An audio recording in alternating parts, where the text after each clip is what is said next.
രാം നാരായൺ രാം. ഈ പരിപാടിയുടെ ഇന്നുവരെ നാം ധ്യാനത്തെക്കുറിച്ച് നിരവധി കാര്യങ്ങൾ പഠിക്കുകയും മനസ്സിലാക്കുകയും ചെയ്തു. ഇന്ന് നാം ധ്യാനത്തിൻ്റെ ഗുണങ്ങളെക്കുറിച്ച് മനസ്സിലാക്കും.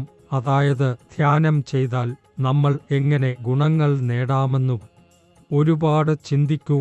ഒരു മനുഷ്യൻ ഭക്ഷണം കഴിക്കാത്താൽ അവൻ്റെ വയറ്റിന് എന്താണ് സംഭവിക്കുക?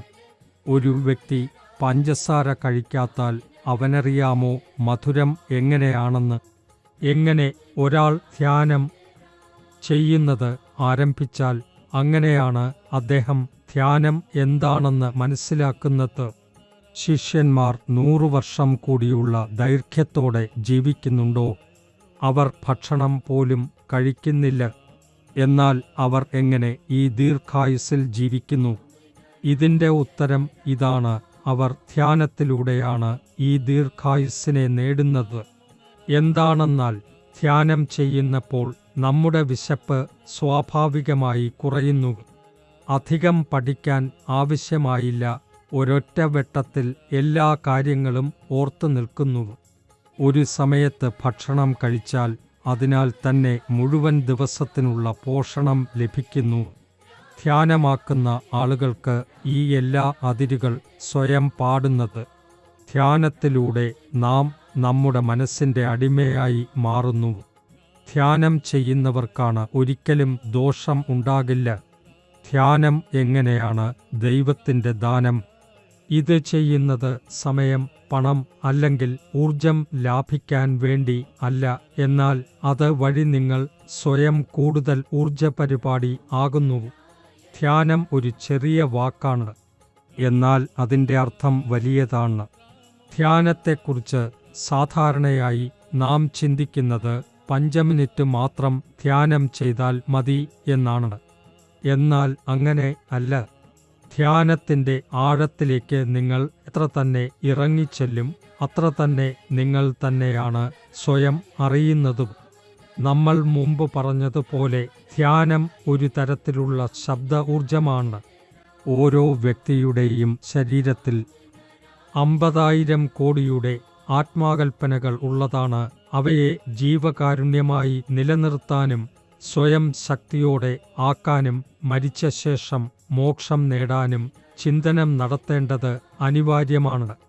ഇതിലൂടെ നമുക്ക് ഊർജം ലഭിക്കുന്നു, ശക്തി ലഭിക്കുന്നു. നമ്മുടെ മനസ്സിനും വിവേകത്തിനും ശക്തി ലഭിക്കുന്നു. ധ്യാനത്തിലൂടെ നാം സ്വയം മാത്രമല്ല പ്രകൃതിയേക്കും മനസ്സിലാക്കാൻ തുടങ്ങുന്നു. ധ്യാനത്തിലൂടെ നിങ്ങൾ നിങ്ങളുടെ മനസ്സിനും വിവേകത്തിനും ആത്മാവിനും ശക്തി നൽകുന്നുവെന്നും അവയെ നിയന്ത്രിക്കാൻ നിങ്ങളോട് കഴിവുണ്ടാകും.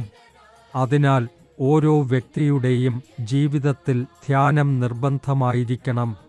ധ്യാനം ചെയ്യുമ്പോൾ മഹാഗുരു നൽകുന്ന രാം നാരായൺ രാം എന്ന വാക്ക് ജപിക്കുക.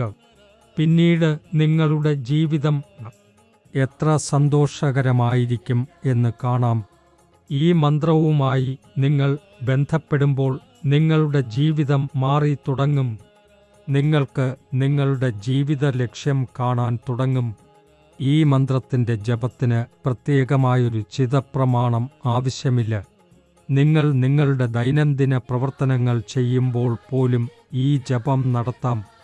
അല്ലെങ്കിൽ ഒരു സ്ഥലത്ത് ഇരുന്ന് മനസ്സിൽ തന്നെ ഇത് ജപിക്കാം. അല്ലെങ്കിൽ സത്സംഗത്തിലൂടെ രാം നാരായൺ രാം എന്ന നാമത്തിന് ബന്ധപ്പെട്ടിരിക്കാൻ കഴിയും. ധ്യാനത്തിലേക്ക് നിങ്ങൾ വരുമ്പോൾ ഏകദേശം ഒരിടത്ത് നീരവമായി ഇരുന്ന് രാം നാരായൺ രാം എന്ന നാമത്തിൻ്റെ ജപം തുടരുമോ?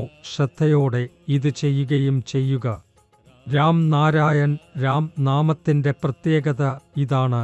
ആദ്യത്തെ ചുരുങ്ങിയ സമയത്ത് നിങ്ങൾ ശ്രദ്ധിച്ചു ഈ ജപം ചെയ്യണം. എന്നാൽ കുറച്ച് സമയം കഴിഞ്ഞ് ഇത് നമ്മുടെ ശ്വാസവുമായി ചേർന്നിരിക്കും. നമുക്കെങ്ങനെയാണ് ശ്വാസം എടുക്കുമ്പോൾ അതിനു മുൻപേ നമുക്ക് അറിഞ്ഞിരിക്കുക. അങ്ങനെ ഈ മന്ത്രവും നമ്മുടെ ഓരോ ശ്വാസത്തോടും ചേർന്ന് പോകും. നാം മനസ്സിൽ ജപം ചെയ്യാൻ തുടങ്ങി. അതിൻ്റെ പ്രഭാവം അറിയാതെയാണ് ഞങ്ങൾ ജപം ചെയ്യുന്നത്. രാം നാരായൺ രാം